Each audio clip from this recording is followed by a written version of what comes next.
सभी दोस्तों को मेरा सलाम पहुँचे। और दोस्तों आज फिर हमारे साथ सिद्धांत सहगल साहब हैं और मैंने जैसा कि आपसे वादा किया था कि मैं ज्योतिष विज्ञान के नज़रिए से भी जो आने वाला इलेक्शन का नतीजा है वो भी थोड़ा समझने की कोशिश करेंगे और इसकी जो क्या खगोल विज्ञान या फिर ज्योतिष विज्ञान में क्या होता है, मैं तो बहुत ज़्यादा नहीं जानता, सहगल साहब जानते हैं। सहगल साहब स्वागत है आपका हमारे प्रोग्राम में। जी सर, नमस्कार। जी, जी। और आपके देखिए दर्शकों को भी मेरे नमस्कार। जी, जी, थैंक यू। एक सहगल साहब बात ये थी कि जैसे हमने अपने दर्शकों से वादा भी किया था और आपकी एक्सपर्टीज़ है इस मामले में ज्योतिष विज्ञान में बहुत अच्छी और आप बड़े वैज्ञानिक ढंग से भी धार्मिक के साथ वैज्ञानिक ढंग से भी लोगों को समझाने की कोशिश करते हैं।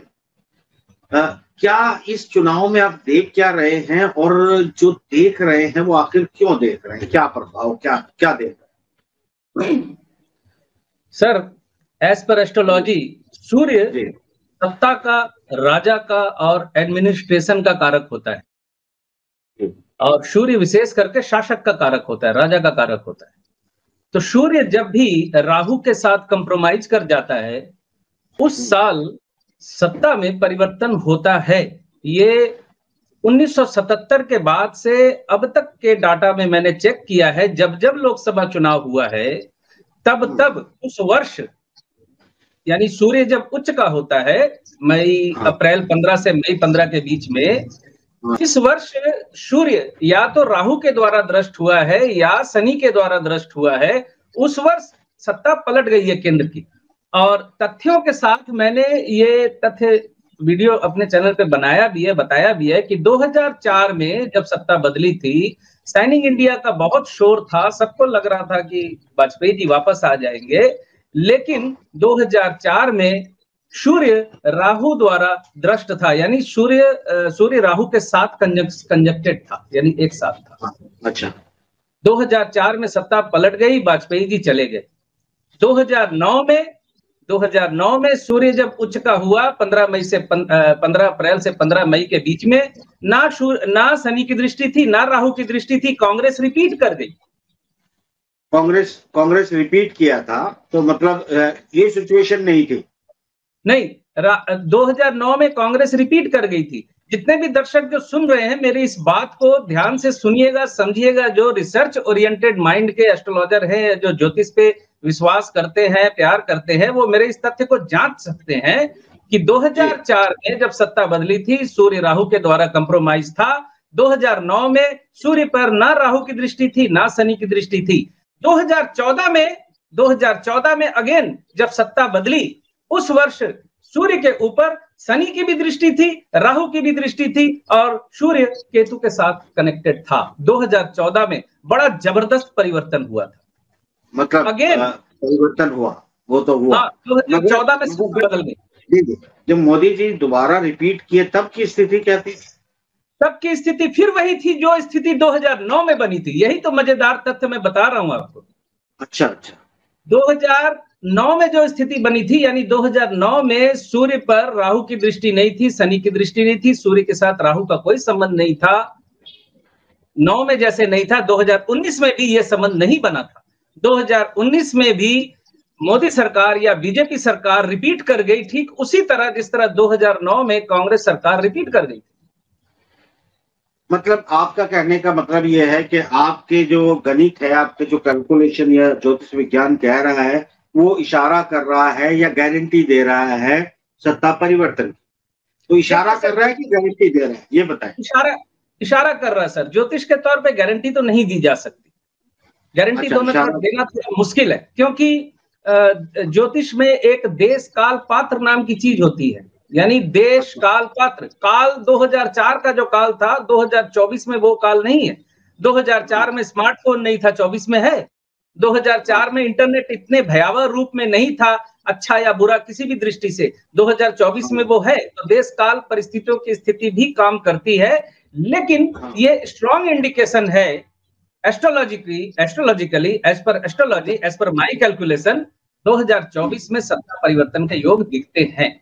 हो सकती है। तो दूसरा एक चीज मैं आपसे जानना चाहता हूँ कि जब इस तरह के ग्रहों की चाल बदलती है या उनकी दृष्टि बदलती है, जो भी अपनी आप भाषा में कहते हैं, मैं जानना चाहता हूं कि क्या ये जो एक ये, क्योंकि जब ये ज्योतिष का विकास हुआ या जिस जिस तरह ये ग्रंथ लिखे गए या एक जो भी शोध हुए, वो दौर वो था जब डेमोक्रेसी नहीं होती थी, राजे महाराजे होते थे, और ये जो आप गणित करते हैं और जो कुछ आपको मिलता है वो यही मिलता है कि भाई राज का जो है मतलब राजा का परिवर्तन हो सकता है। तो अगर ये राजा का परिवर्तन हो रहा था तो इसमें जो अभी सिचुएशन है वो डेमोक्रेसी की है, तो क्या इन ग्रहों का जो आम जनता है उनके मस्तिष्क पे, उनके फिजिकल किसी और हालात पे कोई इसके असर नजर आते हैं, या फिर ये एक जो है सिर्फ सत्ता को ही सीधे बदल देता है, क्या है, क्या कुछ समझा पाएंगे? हाँ, बिल्कुल बिल्कुल। मैं यहाँ एक बात और कहना चाहता हूँ, वर्तमान परिप्रेक्ष्य में भी कहना चाहता हूँ, जैसे कि चीन में सत्ता परिवर्तन नहीं हो रहा है, ग्रह परिवर्तन कुछ भी हो जाए। रशिया में सत्ता परिवर्तन नहीं हो रहा है, चाहे कोई भी ग्रह परिवर्तन हो जाए। मैं बिल्कुल वर्तमान परिस्थिति को सामने रख के आपको बता रहा हूं। अमेरिका में भी चुनाव चल रहा है। अच्छा, अमेरिका का देखते हैं क्या होता है। हम तो यहाँ रह रहे हैं तो मेरा हाँ ज्यादातर फोकस मेरा यहीं पे होता है, क्योंकि लोग यहीं के बारे में जानना सुनना चाहते हैं जी। तो यहाँ पर मैं जो देश काल पात्र की बात कर रहा हूँ ना, उस चीज को बहुत गहराई से समझना जरूरी है, जिसको कि ज्योतिष में लोग समझना नहीं चाहते। देश काल पात्र हटाओ यार, फला देश दे दो, ऐसे कैसे होगा। मैं देश काल पात्र की जब बात कर रहा हूं तो मैं एक बात ये भी कहना चाहता हूं कि हमारे शास्त्रों के अनुसार, ज्योतिष शास्त्र के अनुसार, राजा को ईश्वर का प्रतिनिधि माना जाता है, ईश्वर का दूत मानते हैं हमारे शास्त्रों के अनुसार। और राजा के हाथ में बहुत सारी शक्तियां निहित होती हैं। हाँ, वो काल के चक्र को भी उलट सकता है। कैसे? बिल्कुल छोटा सा उदाहरण दूंगा आपको, बल्कि आपसे मैं मतलब क्षमा चाहता हूं, आपसे ही प्रश्न करूंगा। आप मुझे ये बताइए कि जब लॉकडाउन लगा था, लॉकडाउन लगातार 3 महीने तो लगातार था, उसके बाद 6 महीने 1 साल तक एक्सटेंड करता रहा, लेकिन फर्स्ट 3 मंथ लगातार था। तो वहां बात यह है कि उस वक्त पूरे विश्व में था। तो ज्योतिष के अनुसार जब हमारे पास क्लाइंट आते हैं तो पूछते हैं, सर क्या मेरी कुंडली में विदेश यात्रा का योग है? तो हम चल रही दशा अंतर्दशा के अनुसार देख के बताते हैं कि हाँ भाई, इस ब्रैकेट में, इस विंडो में, इस महीने से इस महीने के अंदर तुम्हारी विदेश यात्रा का योग बनता दिख रहा है। ठीक है। तो मेरा छोटा सा प्रश्न ये है कि जब 3 महीने 6 महीने लगातार लॉकडाउन की वजह से इंटरनेशनल फ्लाइट बंद कर दी गई थी, डोमेस्टिक फ्लाइट बंद कर दी गई थी, ट्रेनें बंद कर दी गई थी, सब कुछ बंद कर दिया गया था, तो क्या उस वक्त किसी की भी कुंडली में विदेश यात्रा का या यात्रा का योग नहीं था? ऐसा क्या संभव हो सकता है कि पूरे विश्व के 700 करोड़ लोगों की कुंडली में यात्रा का योग ही ना हो उस वक्त? ऐसा नहीं था, ऐसा नहीं हो सकता ना। तो जब एक छोटी शक्ति को उससे बड़ी शक्ति जब काबिज हो जाती है ना, तो छोटी शक्ति की जो एक्टिविटी है, उसकी जो दशा अंतरदशा है, वो फिर इंडिविजुअल एक्ट नहीं कर पाती। जैसे रशिया, जैसे चाइना, ऊपर से ही सब कुछ लाद दिया गया है, तो वहां परिवर्तन नहीं हो रहा है ग्रहों के परिवर्तन होने के बावजूद। ये मतलब आप यहाँ ये कहना चाहते हैं कि इस वक्त जो रशिया के अंदर पावर है या चाइना के अंदर ताकत है, वो इतनी ताकत अपने अंदर से जो चुकी है कि वो जो ज्योतिष विज्ञान के इंडिकेशन है उनको बदल सकती है। तो एक बात सहगल साहब, यहाँ ये बात तो भारत में भी लागू हो सकती है कि मोदी जी विश्व गुरु हैं, विश्व पावर हैं, महाशक्ति हैं, परम शक्ति हैं, वो तो पूरी तरह से ज्योतिष विज्ञान को बदल सकते हैं। आप उनसे कैसे, मतलब अब इसे कैसे देखा जाए? मैं इसको इस तरह से देख रहा हूं कि चाइना में और रशिया में जो स्थिति हो चुकी है ऑलरेडी, यहां पर वो स्थिति अभी तक बनी नहीं है। मतलब आपको नहीं लग रहा है कि जो मोदी जी की पावर है वो शी जिनपिंग या पुतिन के बराबर है? बल्कि देखिए, हम तो साहब मानते हैं कि मोदी जी की ताकत जो है विश्व में सबसे ज्यादा है। वो ज्योतिष के पूरे सिद्धांतों को भी बदल, अगर देखो चीन बदल सकता है, रूस बदल सकता है, तो मोदी जी भी जरूर सुनेंगे हमारी ये बातें, वो बदलने की कोशिश जरूर करेंगे, और मुझे उम्मीद है कि वो बड़े ताकतवर बदल भी सकते हैं। पर आप क्या कहते हैं? यहाँ मेरा कथन ये है कि किसी भी देश को एक खास सिचुएशन में आने में कई वर्ष लगते हैं। तो रशिया और चीन जिस सिचुएशन में आ चुका है वो पहले से है, और बहुत धीरे धीरे उन्होंने वो चीज कंट्रोल कर ली है सब कुछ। यहाँ अभी भी डेमोक्रेसी या बोलने की आवाज या वॉइस, पब्लिक वॉइस अभी भी बोल रही है, अभी भी संस्थाओं पे इतना कब्जा शायद उनका नहीं बना है। दूसरी बात ये है कि मैं 2021 से बोलता आ रहा हूं, हालांकि आज तो कई ज्योतिष बोलने लगे हैं कि हाँ उनका समय ठीक नहीं है, उनका ये होगा। मैं 2021 से बोल रहा हूं कि 2022 के बाद इनका समय जो है अच्छा नहीं है, ये धीरे धीरे पतन की तरफ अग्रसर होंगे। और आज मेरी बात साबित हो चुकी है ऑलरेडी, और इनकी खुद की शक्ति इस वक्त छीन हो रही है एस्ट्रोलॉजिकली। मेरा कोई मतलब नहीं है राहुल गांधी आ जाए, मोदी जी आ जाए, कोई आ जाए, मुझसे उससे मुझे कोई मतलब नहीं इससे। मैं जितने भी फैक्ट या जो भी तथ्य बता रहा हूं वो एस्ट्रोलॉजिकली बता रहा हूं, क्योंकि 2004 में सत्ता क्यों बदली ये तो तथ्य है, ये मेरा तो तथ्य नहीं है, मैं जो दिख रहा है। ठीक है, आपने बताया 2000 के आपके कैलकुलेशन के हिसाब से जो सिम्टम जो है वो 4 में थे, 9 में थे, उसके बाद वो मतलब 9 में नहीं बल्कि वो वापस 14 में आए और उसके बाद फिर अब आ रहे हैं। तो हम मतलब आपके उस सिद्धांत को जो है जरूर मतलब लोगों ने सुना होगा और समझेंगे।